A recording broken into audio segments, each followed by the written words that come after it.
दोस्तों, आज मैं आपको सुनाने वाला हूँ कहानी मैं फिर आऊँगी।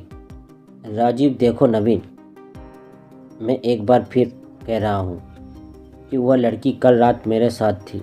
हम दोनों ने इकट्ठे खाना भी खाया था। नवीन, बस करो बहुत हो गया। ज़्यादा लंबी लंबी मत हाँका करो। दिन में सपने देखना छोड़ दो। वह कोई हवा तो नहीं थी जो उड़ गई। राजीव, हवा भी हो सकती है नवीन, मगर वह हवा थी कौन? राजीव, मैं आपसे यही तो पूछ रहा हूँ कि वो कौन थी जो रात आपके जन्मदिन की पार्टी में आपके साथ नाच रही थी। उसे देखकर मुझे ऐसा लगा जैसे आकाश से कोई परी उतर आई हो, जिसकी सुंदरता को देखकर देवताओं के भी मन डोल जाए। ऐसी सुंदरता मैंने आज से पहले कभी नहीं देखी। नवीन, अब तुम उसकी सुंदरता का बखान करना बंद करो और उसका नाम बताओ। राजीव, उसका नाम चांदनी है। नवीन, मेरे दोस्त राजू, मेरी पार्टी में चांदनी नाम की कोई लड़की नहीं आई थी और ना ही मैं इस नाम की किसी भी लड़की को जानता हूँ।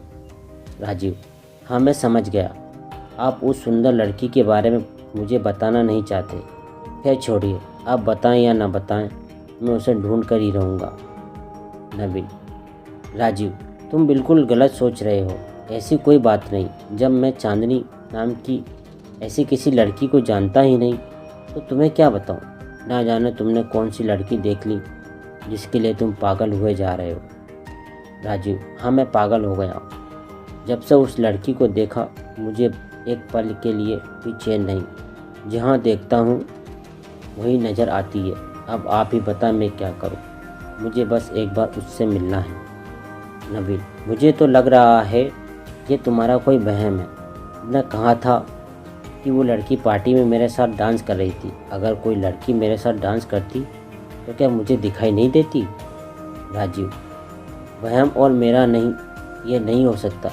जब मैं उस लड़की को ढूंढकर आपके सामने लाकर खड़ी कर दूंगा तब तो आप मानेंगे। नवीन, अरे यार राजीव, तुमने क्या लड़की की रट लगा रखी है। अगर कोई लड़की थी भी तो वह रात में आई और रात ही की तरह गायब हो गई।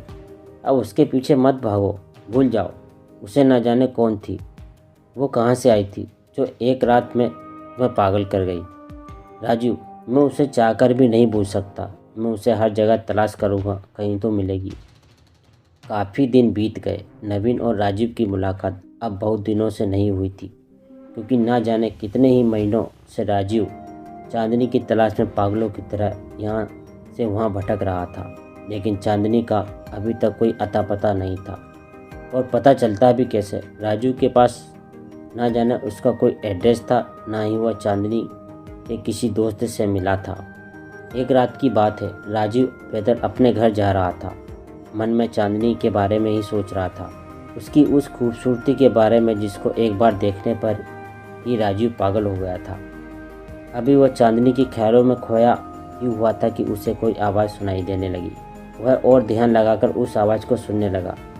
जिस ओर से वह आवाज़ आ रही थी उस ओर कब्रिस्तान थे। कुत्ते उस आवाज़ को सुनकर बेतहाशा भौंक रहे थे। राजीव कभी कुत्तों की ओर देखता तो कभी कब्रिस्तान की ओर, जहाँ से वो डरावनी आवाज़ें आ रही थी। राजीव उन आवाज़ों को और नज़दीक से सुनने के इरादे से कुछ डरा कुछ सहमा सा धीरे धीरे कब्रिस्तान की तरफ बढ़ने लगा। करीब 20 मीटर की दूरी पर पहुंचा था कि उसने कब्रिस्तान में कुछ ऐसा दृश्य देखा जिससे कि उसकी दिल की धड़कन तेज हो गई और वह पसीने पसीने हो गया। उसने देखा कि कब्रिस्तान में कब्र के अंदर से कोई बाहर निकल रहा है। जैसे ही उसने वह दृश्य देखा वह वहाँ से भागा। करीब 150-200 मीटर की दूरी पर बस स्टॉप था। वहाँ आकर उसने सांस ली। राजू खुद से बातें करने लगा। बाप रे, ये क्या था जो अभी मैंने देखा? ऐसा कभी हो सकता है क्या? कोई मुर्दा कब्र से बाहर कैसे आ सकता है? इतना भयानक दृश्य था वह। और अगर वह मुर्दा मुझे देख लेता तो यह कहते हुए राजीव की सांसें जिससे 5 से 10 सेकंड के लिए थम सी गई थी। बस स्टॉप में वो अंदर जाकर बैठ गया। ना जाने कब में उसकी आंख लग गई। खुली तो उसने देखा कि उसके सामने चांदनी बैठी है और उसकी आंखें बंद हैं। वह धीरे से उसके पास गया और उसके कान के पास फुसफुसाया, मैं न जाने तुम्हें कब से ढूंढ रहा था, आज मेरी तलाश खत्म हो गई। चांदनी ने यह सुनकर अपनी आंखें खोली और कहा, कौन हो तुम और मुझे क्यों ढूंढ रहे थे? क्या मैं तुम्हें जानती हूँ? राजू, नहीं, तुम मुझे नहीं जानती, लेकिन मैं तुम्हें अच्छे से जानता हूँ। या यूँ कह लो, जिस दिन से मैंने तुम्हें देखा उस दिन से मैं तुमसे मिलने के लिए बेचैन हूँ। तुम्हारी खूबसूरती को निहारने के लिए मैं मरा जा रहा था। चांदनी, ओहो, अच्छा तो यह बात है। राजीव, हाँ यही बात है। चांदनी, तो तुम मेरे साथ हम बिस्तर होना चाहते हो, मैंने सही कहा ना? राजीव, तुमने तो एक बार में ही मेरे मन की बात जान ली। तुम्हें कैसे पता कि मैं यही चाहता हूँ? चांदनी, हाँ हाँ हाँ हाँ, मुझे सब पता है, लड़के लड़कियों से क्या चाहते हैं। राजीव, अच्छा, सब पता है? लगता है आग दोनों तरफ बराबर लगी है। क्या तुम भी वह चाहती हो जो मैं चाहता हूँ? चांदनी, और कितनी लड़कियों को तुम यह बात कह चुके हो? राजीव, तुम पहली हो, आज से पहले मैंने यह बात किसी और से नहीं कही।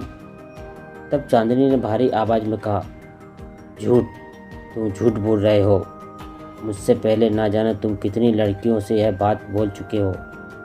जैसे ही चांदनी ने यह बात कही उसकी आंखें लाल हो गई और चेहरा इतना डरावना कि मानो राजीव के प्राण लेने स्वयं यमराज धरती पर आ गए हो। और अपने लंबे लंबे नाखूनों से उसने एक बार में ही राजीव का सर धड़ से अलग कर दिया और वह कह रही थी, औरत को बस भोग विलास की वस्तु समझने वाले इंसानों का यही हाल होना चाहिए। अब से कोई भी इंसान किसी औरत या लड़की को सिर्फ एक वस्तु की तरह देखेगा तो मैं उसको नहीं छोड़ूंगी, मैं फिर आऊँगी। हा हा हा हा हा। कहानी अच्छी लगी हो तो वीडियो को लाइक कर दें, चैनल को सब्सक्राइब कर दें और ऐसी इंटरेस्टिंग कहानियों को सुनने के लिए बेल आइकन को भी दबा दें।